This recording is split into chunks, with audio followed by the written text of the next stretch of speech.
All right, I just received the Havahart 1089 live animal trap. And here's the box that it came in, kind of a small box. The trap is all collapsed. This is designed for, as you can see from the front picture, it's designed for the raccoons. And it was all folded up, and basically I had something like this. It's folded up a little bit more tightly than what I have right here. The part that you see towards you is kind of folded underneath there. But let me give you the basic assembly instructions, because it sure wasn't easy. But as we have here, we got the whole trap. It's all kind of one piece. And then there's the U-shaped rod number 6 that you used for the securing the back flap. And then this long rod right here, I think that was rod number 14, the trigger rod. So let me just show you how to put this thing together. And then of course, if you notice these little U-shaped things on the bottom, take those and kind of point them towards the back, and we'll pick up the handle and put the thing up. And when the door snaps shut, it keeps its shape. And then we have to take these two rods. This one, oops, I'm really not getting this stuff on camera, am I? Anyway, you can see there's a little clip right here. This rod clips on this rod clip. This rod clips on that clip. And on the front and the back, so there's 4 clips with the 1089. I guess the 1090 has only one set of locking clips, but we'll go ahead and do those, and let me show you the rest. Okay, I've got the clips all secured here. Clip secured here. Clip secured there. Clip secured there. So the frame's nice and steady. And on this back panel, you'll have to play around with it and fool around quite a bit to get it to fold out. It's real important that it swings out. So the next thing to do, according to the instructions, they say to put the locking thing back here, but I find that that's not the best idea. The real idea is, easiest thing to do is to take the trigger rod. You can see the trigger rod here, and it's a little difficult to do, but it's basically the way it works is you put it, you can see this little trap thing up here. Let me just kind of get you lift up. This thing kind of comes up, and then this locking lever. Well, it's really tough to film and do this thing at one time.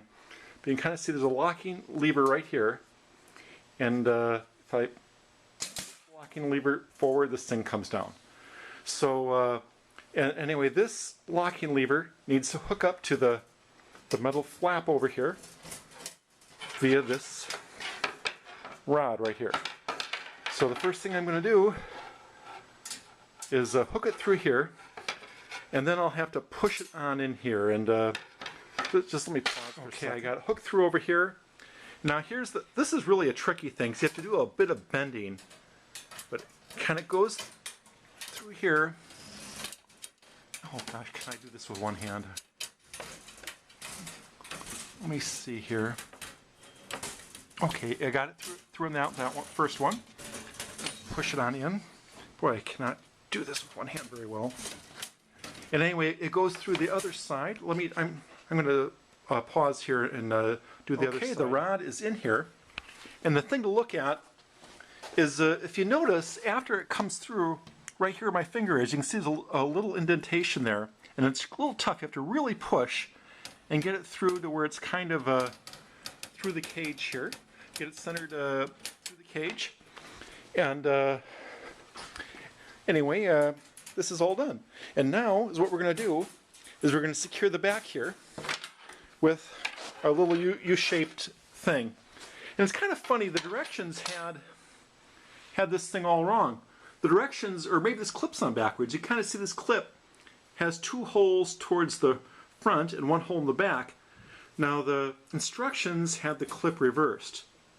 But either way, I guess it doesn't make any difference. The whole idea is the long straight end of the rod is going to go through the lower of the second holes, And then that's going to go through this little clip right there. It's going to go through that little clip, and then it's going to go through that little clip, and then it's going to go through the little bracket with the 3 holes on the lower hole.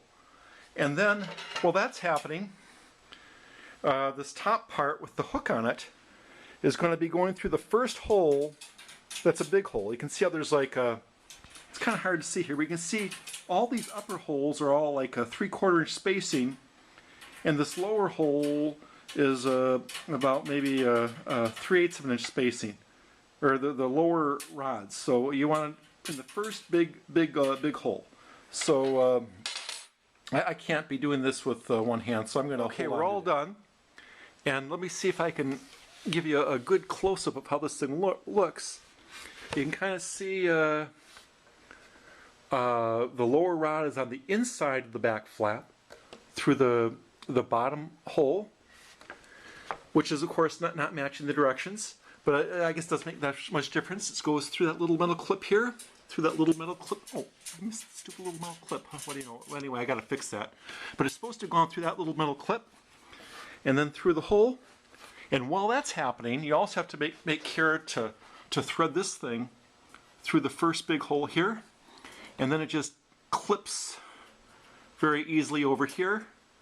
And I suppose you want it, you can maybe clip on the inside, or I don't know, it can go together a few different ways, but it's pretty much all done. So let's go ahead and set the trap. We have to first lift up in this little metal clip here.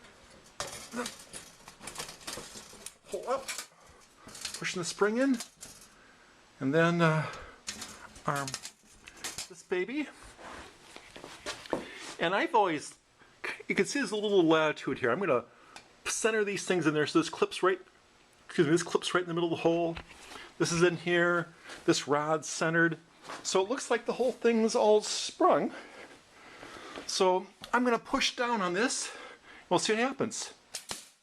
Yeah, it seems to work perfectly. So there you have it. The Havahart 1089 live animal trap for raccoons.